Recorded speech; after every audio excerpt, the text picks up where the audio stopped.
Assalamualaikum warahmatullahi wabarakatuh. Perkenalkan, nama aku Debbie Rosa Aprilia Mita, NIM 192200021. Pada kesempatan kali ini, aku mau ngejelasin ke kalian tentang wanita-wanita yang masuk mahram sebab nasab dan musyaharah. Nah, sebelum masuk ke topik materi, aku mau ngejelasin sedikit tentang mahram terlebih dahulu ya. Banyak timbul pertanyaan antara mahram dan muhrim, ya kan? Pasti kalian ada yang salah menanggapi antara mahram dan muhrim.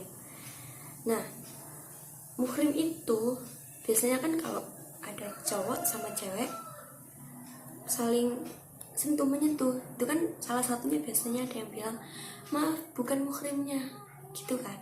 Nah, tapi sebenarnya muhrim itu artinya pakaian ihram yang dipakai saat melaksanakan haji sebelum tahallul tuh.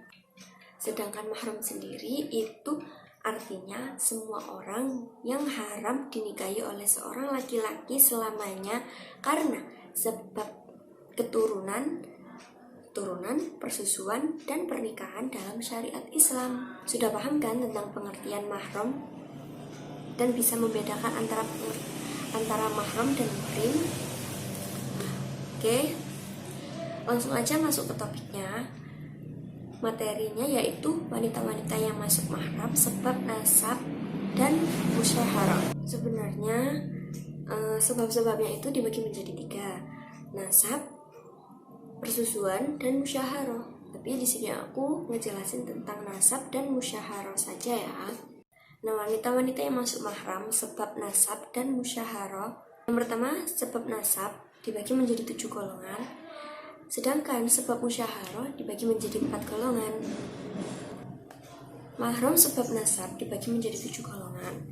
Nah, yang pertama, ibu, nenek, dan seterusnya ke atas, baik dari jalur laki-laki maupun dari jalur perempuan.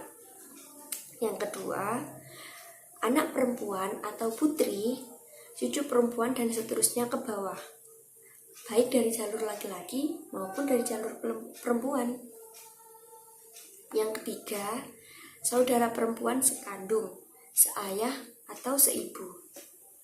Yang keempat, saudara perempuan bapak atau bibi, saudara perempuan kakek atau bibi orang tua, dan seterusnya ke atas, baik sekandung, seayah atau seibu.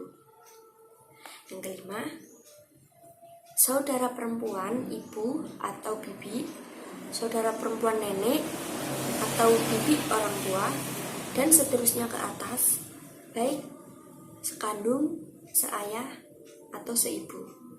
Yang keenam, putri saudara perempuan atau keponakan sekandung, seayah atau seibu, cucu perempuannya, dan seterusnya ke bawah, baik dari jalur laki-laki maupun jalur perempuan.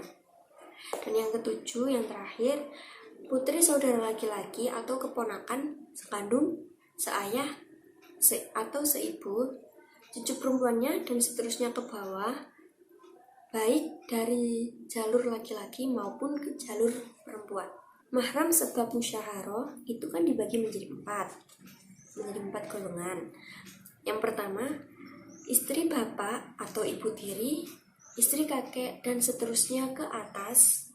Dan yang kedua, istri anak, istri cucu, dan seterusnya ke bawah. Dan yang ketiga, ibu mertua, ibunya yang seterusnya ke atas.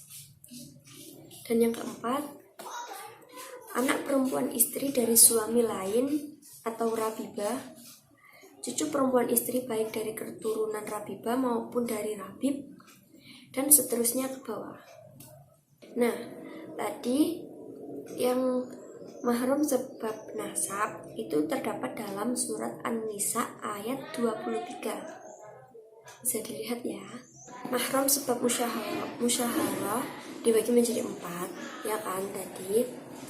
Nah, dari golongan 1, 2, dan 3 itu menjadi mahram hanya sekedar akad yang sah, meskipun belum melakukan jima atau hubungan suami istri. Nah, adapun golongan yang keempat, maka dipersyaratkan terjadinya jima bersama dengan akad yang sah dan tidak dipersyaratkan rabibah, itu harus dalam asuhannya menurut pendapat jumhur ulama dan dipilih oleh Syekh Ibnu Utsaimin rahimatullah. Nah, mereka tetap sebagai mahram meskipun terjadi perceraian atau ditinggal mati. Maka istri bapak misalnya tetap sebagai mahram meskipun dicerai atau ditinggal mati.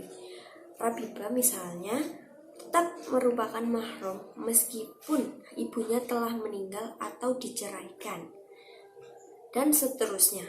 Selain dari apa yang disebutkan tadi, bukan mahram, jadi boleh seseorang misalnya menikahi saudara perempuan dari istri bapaknya atau seterusnya. Selain dari apa yang disebutkan tadi, bukan mahram, jadi boleh seseorang misalnya menikahi saudara perempuan dari bapaknya dan seterusnya. Begitu pula saudara perempuan, istri atau bibi istri, baik karena nasab maupun karena persusuan, bukan mahram, tidak boleh safar berdua dengannya, boncengan motor dengannya, terus tidak boleh melihat wajahnya, berjabat tangan, dan seterusnya. Dari hukum-hukum mahram tidak berlaku padanya. Akan tetapi tidak boleh menikahinya selama saudaranya atau keponakannya itu masih sebagai istri. Jika seandainya dia dicerai atau meninggal, baru boleh dinikahi. Sekian penjelasan dari saya, semoga bermanfaat bagi kalian semua. Jika ada salah kata, saya mohon maaf. Saya akhiri. Wabillahi taufiq wal hidayah. Wassalamualaikum warahmatullahi wabarakatuh.